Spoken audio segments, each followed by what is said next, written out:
So today is the feast of the body and blood of Christ, or we popularly know the feast of the Corpus Christi. And we have in the gospel about the feeding of the 5,000 men. So Jesus feeding the 5,000 is the only miracle recorded in all four gospels. What is significance of this miracle?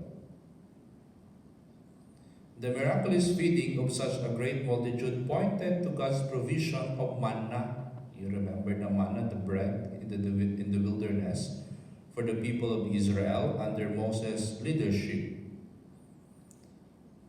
When the people complained to Moses that they would die of hunger in the barren wilderness, God told Moses that he would rain the bread from heaven and for them to eat.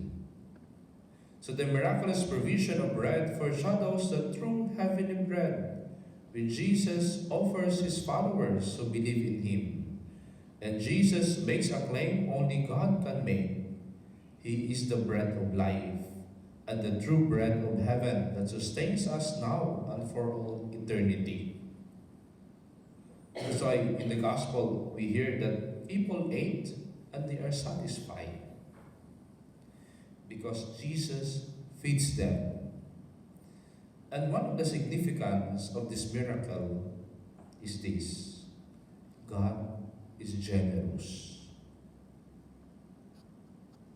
That's why in the latter part of the letter of John, he called God, the name of God, as love. That's why we commonly say, God is love. Or in the other translation, we could say, God is charity. And today, Jesus offers himself once again for us as a true bread from heaven. And the feeding of Jesus of the 5,000 is a sign of God's generous care and provision for his people. When God gives, he gives abundantly. He gives more than we need for ourselves so that we may have something to share with others, especially those in need. And God takes the little we have and multiplies it for the good of others. That's why, do we trust in God's provision for you? Or do you share freely with others, especially those who lack what they need? That's why the feeding of 5,000 shows to us the abundance grace of God. And the question is, do we share the graces that we receive from God?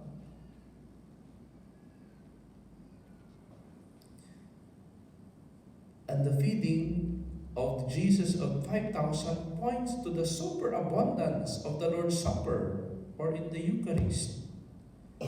In the Old Covenant, bread and wine were offered as a sacrifice of thanksgiving to the Creator, who made the earth fruitful to nourish and strengthen his creatures.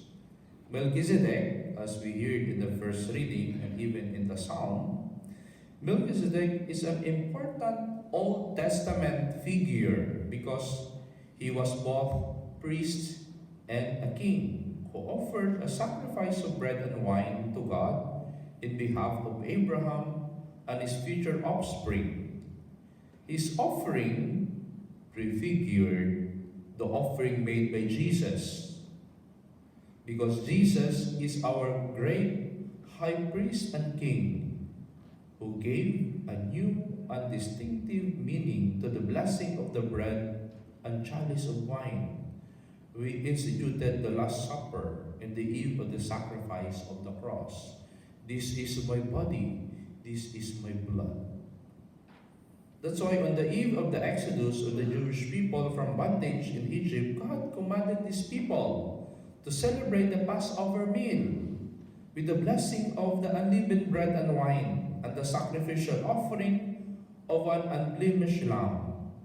The blood of the lamb was sprinkled in the doorpost of as a sign of God's protection from the avenging angel of death who passed over the home sealed with the blood of the Passover lamb.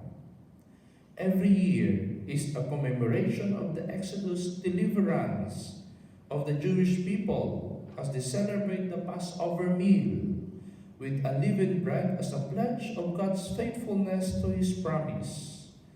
The cup of blessing at the end of the Jewish Passover meal points to the messianic expectation when the future Redeemer, the Messiah, the King, will come to rebuild His holy city, the Jerusalem. You see, it's beautiful. That's why our celebration today points to us the loving grace of Jesus, the loving grace of God for each one of us. From the moment in the Old Testament until now, we experience the abundant blessing, and to say not only abundant, but it says super abundant blessing of God. That's why the challenge always for us is, do we share those graces we receive from Jesus? That's why at the Lord's Supper, after he poured the final blessing of cup and wine, had given thanks to His Father in heaven. And we see in the Gospel about the Eucharistic action of Jesus. What was the Eucharistic action of Jesus? He took the 5 loaves, He said the blessing, broke it, and gave it to His disciples to share to others. These 4 Eucharistic actions are significant because today we're doing it. As we do the sober, abundant blessing of the Lord, the Eucharistic action of Jesus, we are experiencing the grace of God. When we receive the Lord's table, that's why when we receive the Lord's table, we unite ourselves to Jesus, who makes us sharers of His body and blood. And St. Ignatius of Antioch, it says, the one bread that provides the medicine of immortality, the antidote for death, and the food that makes live forever in Jesus. This supernatural food is healing for both body and soul, and strength for our journey heavenward. Maybe most of you are familiar with the Viaticum. Maybe you observe from our past departed or departed brothers and sisters how they received the Viaticum. And in the tradition of the servants of Mary, we have a previous days, we celebrate the feast of Santa Giuliana Falconieri. When you see her picture, you can see a host in her breast. Because in the time, Santa Giuliana cannot receive in mouth anything. So what she asked for the priest is to put the Eucharist in her breast. And then when they return, the body receives Jesus. And they saw there is something different in Santa Giuliana when she died. There's something glowing in her because her body absorbs the Eucharistic Jesus. And we saw many things. In Italy, there are so many miracles of the Eucharist. So as we go to the Viaticum, what is this Viaticum? At deathbed, we give the bread of heaven. It is like a food for the journey towards heaven. That's why St. Ignatius tells us that this food, this Eucharist, is a food for eternal life. Food that would bring us to immortality. See, it's beautiful. A food that makes us live forever in Jesus. When we approach the table of the Lord, do we expect to receive healing, pardon, comfort, and rest for your soul? The Lord has much more for us, more than we can imagine. The principal fruit of receiving the Eucharist is an intimate union with Christ. That's why we call it communion. Those terminologies would lead us to the theological and even to the very core of our celebration in this Eucharistic celebration. That's why, as a bodily nourishment, it restores lost strength.